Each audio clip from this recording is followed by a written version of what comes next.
Hello, everyone. If you like what I'm doing here, please consider subscribing, liking, and commenting. It would really help the channel out quite a bit. Thank you very much. The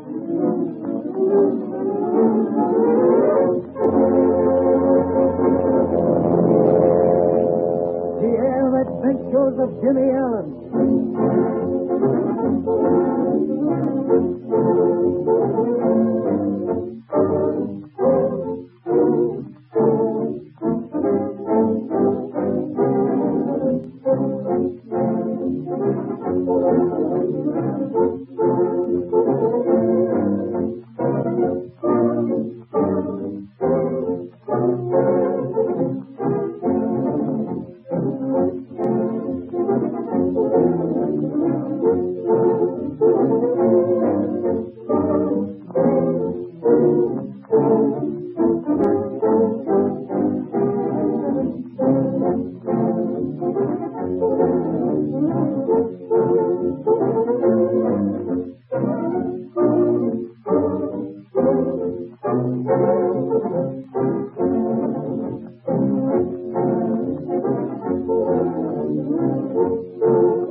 Since early morning, the road leading from Shanghai to the Hongyao Airport has been crowded with hurrying Chinese, eager to witness the start of a great event, the International Air Race.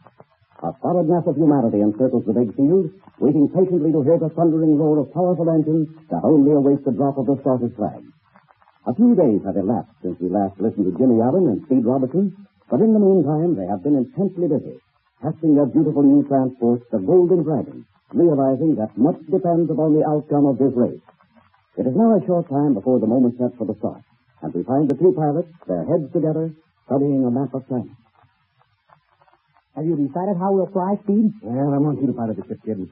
You've put in about 12 hours now on it. You handle it like a vet. Oh, but we have so much here at stake. Hadn't you better handle it? What's the matter, kid? You afraid of her? Oh, I should say not. Oh, gee, I'd love to sit there at the wheel. You can handle her all right. I'll do the navigating and handle the radio. Okay. Steve, what do you think of our chances? Well, it's going to be a close race. We've all qualified at better than 300 miles an hour. There seems to be little choice among the ships. Every chance I've had, I've watched the other jobs. And it seems to me that the French and Russian buses are just a little faster than the English jobs. Yeah, I think you're right. But just between you and me, our Golden Dragon, unless I'm badly mistaken, has a few miles an hour on all of them. That's what I think. But say, I'd feel a lot better if that crippled Chinese boy, Su Chi, wasn't going with the Russian. You know, that's a very peculiar arrangement. I've been trying to figure out just what's back of it all. And I can't do it. The last word I had was that the Russian is taking Su Chi and no one else. That's what puzzles me. A big ship like that Russian Chime, you have a pilot and co-pilot. There's two men to handle a job like that. Yeah. And he's not even taking a mechanic, as I understand it. Not me. I was kidding him about it yesterday. He said he'd rather do his own mechanical work than fool with someone who isn't familiar with the ship. And he says he's only taking Su Chi along because he knows the country so well. Oh, that doesn't suit. What the real reason for that strange combination is, I don't know. Well, all we can do is to keep our ears and eyes open. And let's not forget that. I told Flash that when the ship is on the ground, at all control points, he's never to leave it for any reason at all. Unless you or I are there. And he's going to sleep in at night. He'd bet your life he is. Say, Flash tells me that Standard Seaside is going along as the Englishman's mechanic. Yeah. The mechanic that Smith fellows had planned on using was taken sick. So I offered to loan Spanish way. The fellow was delighted to have it. Oh, let's say, I'll bet Spanish tickled. Oh, sure he is. Uh-oh. I knew we're down to pilot meeting. Now listen, Jim. Just one last word. This race is much more than just a sporting proposition. If we lose, all our work here in China may have been in vain. We put in months of hard work, And our company has invested millions of dollars. So we've got to give it everything we have. We'll do it, Speed. We'll win this race or else. That's the old spirit. All right, son. Let's go down and get our final instructions from Butler. Like you are. Hi, fellas. I just seen that Russian guy is a Bibble or whatever his name is go into the operations office. Oh, you mean Mr. Swalkovich? Oh, yeah. Well, we're headed that racing place. I don't mind fine in a race once in a while. But the way aviation is now, it ain't a thing as it used to be. Well, what are you kicking about then? Oh, I ain't afraid of getting hurt flying, but if I get through this here race without biting my tongue off every time I see that rod. Never mind, guys. You'll be too busy to worry about getting his name right. Better get the engine started. We'll get yourself off in about 5 minutes. Okay, but I don't see why they can't get some guy with a name that can pronounce. Old play. Striping again. Boy, that's always a sign of good luck. Yeah, you bet your life. The only time I'm ever really worried is when Flash is happy. Well, let's go in and see what Butler has to say. Oh, there you are. We were just wondering what had become of you boys. All right, gentlemen. I want to go over a number of points with you. We haven't much time. Now, if I may have your attention for a few minutes, I'll explain the basic regulations governing the contest so that we all have a clear understanding. That's the only way, Mr. Butler. Cover everything so there'll be no misunderstanding. As you gentlemen know, I've been appointed by the Chinese government in my capacity as a member of the contest committee of the International Aeronautical Society to supervise the running of this race and see that all international regulations are properly observed. Now, in the first place, we have 4 entries.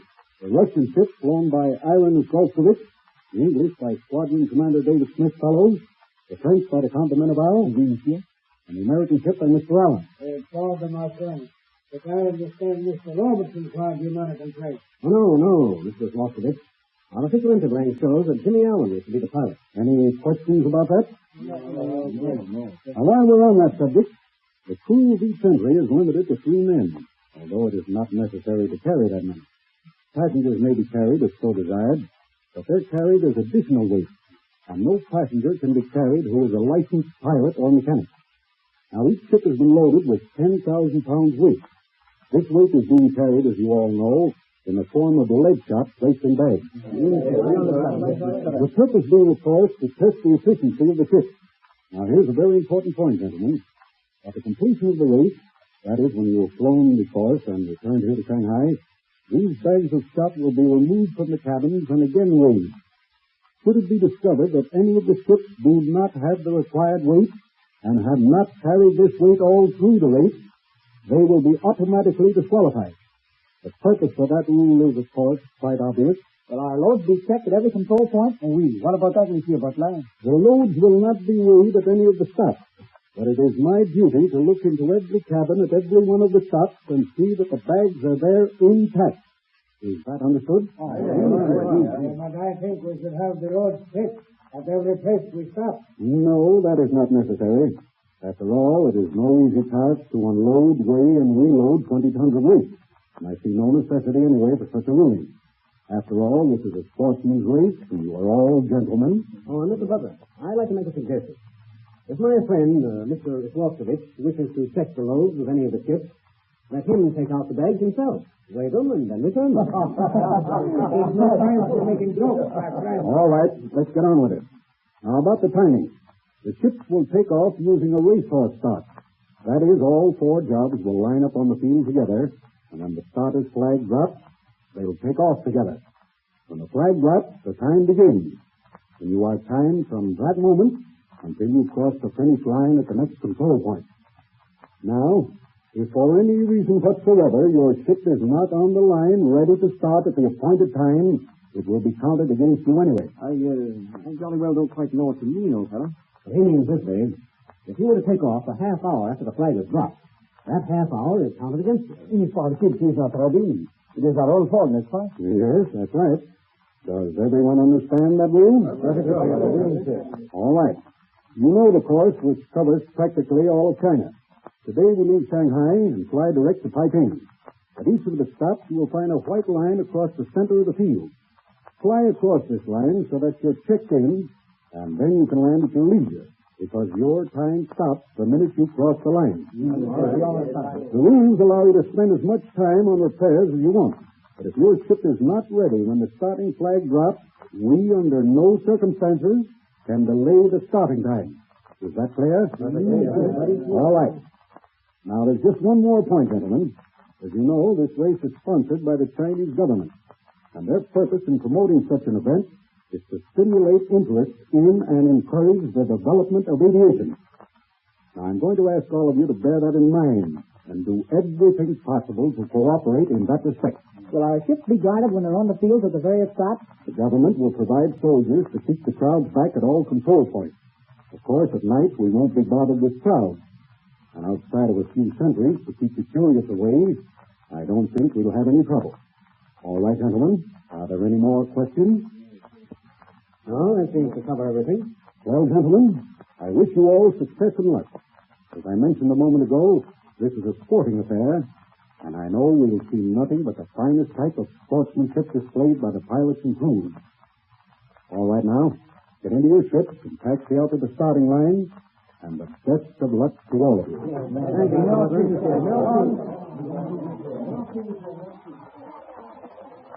Well, Speed, that's the work. I guess we're all set. You know, I like this fellow, Buckler. I think he knows his business. What do you think of our competitors? Well, we've known the Rock a couple of weeks. He seems to be a nice fellow. I like this Englishman, Smith fellow. Oh, he's a fine chap. And a pilot with a great reputation. He's on the British Niner Cup team, you know. What about the Russian? He's still an unknown quantity. We'll just wait and see how he turns out. Well, here's our golden dragon. Climb in, kid. It's all ready, boys. There must be 10 million troops. How do you know what to take off? By George, there is a big crowd. Close it off, Flash. All right, Jim. Taxi it off to the line. Boy, oh boy. I wonder how we'll feel when we get back to Shanghai. Yeah, well, that's hard to tell. Our position on the line is between Smith fellows and the Rock. All right. Let's go. Here comes the Rock with his Firebird. Yeah? And Smith fellows with his Benson Comets already on the line. Here comes the Russian, too. Hold it, Jim. Hold it. That's about right. Okay.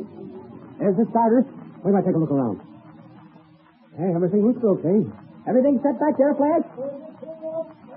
Watch it, Jim. Watch it. The starters raise the flag. We're ready for him. Get set.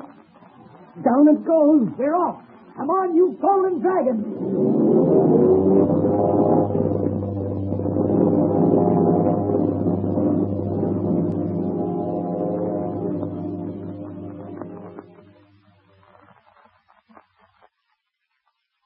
With a thundering bellow, soars huge slick airliner ship across the field of Shanghai. The great international race has started. But be with us for a startling development in the next air adventure.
This program has come to you through the facilities of the World Broadcasting System.